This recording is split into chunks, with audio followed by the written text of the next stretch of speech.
దేవుని ఘనమైన శ్రేష్టమైన పరిశుద్ధ నామమునకు మహిమ స్తుతి ప్రభావములు కలుగును గాక. బాగున్నారా? పరిశుద్ధాత్మ దేవుడు మనకు అనుగ్రహించినటువంటి నూతన దినములో మిమ్మల్ని అందరినీ కూడా ప్రేమతో నేను ఆహ్వానిస్తూ ఉన్నాను. ఈరోజు ఉదయం లేవంగానే ప్రభుతో మీరు సమయాన్ని గడిపారని నమ్ముచి ఉన్నాను. ఒకవేళ లేకపోతే ప్రతిదినము కూడా ప్రభుత్వ సమయాన్ని గడపడానికి ప్రయత్నం చేయండి. ఈ యొక్క కార్యక్రమాన్ని మీరు సబ్స్క్రైబ్ చేశారా? చేయకపోతే ఇప్పుడే సబ్స్క్రైబ్ చేయండి. ఇంకా అనేక మందికి షేర్ చేయాలని ప్రభు పేరట మిమ్మలను కోరుతూ ఉన్నాను. ఇది దేవాది దేవుడు సిద్ధపరిచిన వాగ్దానాన్ని ప్రార్థన పూర్వకముగా పొందుకుందాం. తలలో వంచండి ప్రార్థన. పరిశుద్ధుడానికి వేలాది వందనాలు, స్తోత్రాలు. ఉదయకాల సమయంలో మేమందరం నీ సన్నిధికి వచ్చి ఉన్నాము. ఈరోజు మాతో మీరు మాట్లాడి దర్శించి నీ కృపలో భద్రపరచమని యేసు నామమున అడిగి వేడుకొనిచి ఉన్నాము మా పరమ తండ్రి, ఆమేన్. ఈ దినం దేవుని వాగ్దానము లూకాసు సువార్త 2వ అధ్యాయము 10వ వచనమును చదువుకుందాం. భయపడకుడి.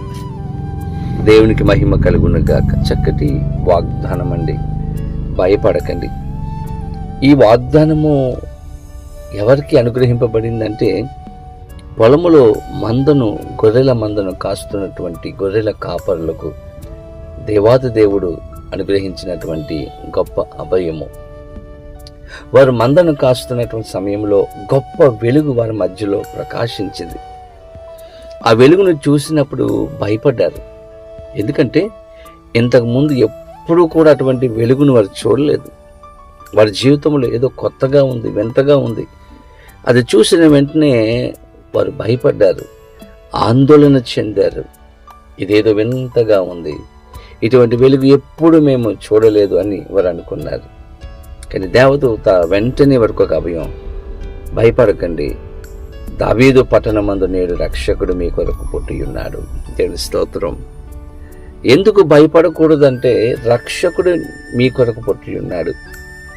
ఈ రక్షకుడు మిమ్మలను రక్షిస్తాడు, కాపాడుతాడు, మీకు సమాధానం ఇస్తాడని ఒక సందేశాన్ని వారికి అనుగ్రహించినట్లుగా మనం చూస్తాం.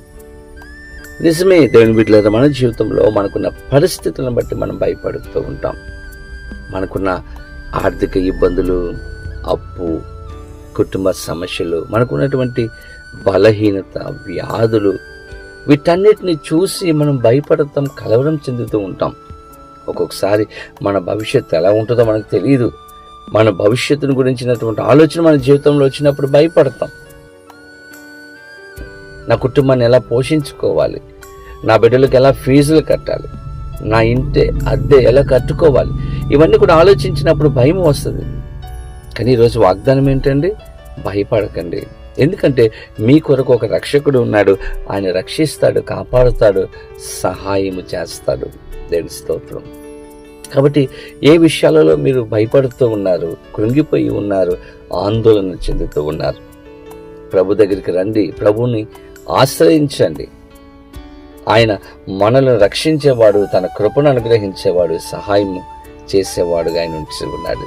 కాబట్టి ఏ కష్టం మీ జీవితంలో ఉన్నప్పటికీ, ఏ ఇబ్బంది మీ జీవితంలో ఉన్నప్పటికీ ప్రభును ఆశ్రయించండి.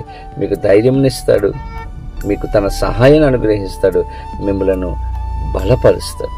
అటువంటి కృపా సహాయంలో పరిశుద్ధ ఆత్మదేవుడు ఈ వాగ్దానం వింటున్న ప్రతి ఒక్కరికి అనుగ్రహించును గాక. ఆమేన్. పరిశుద్ధుడానికి వేలాది వందనాలు, స్తోత్రాలు. చక్కని వాగ్దానం ఇచ్చారు నాయన. భయపడకండి అని సెలవిచ్చారు.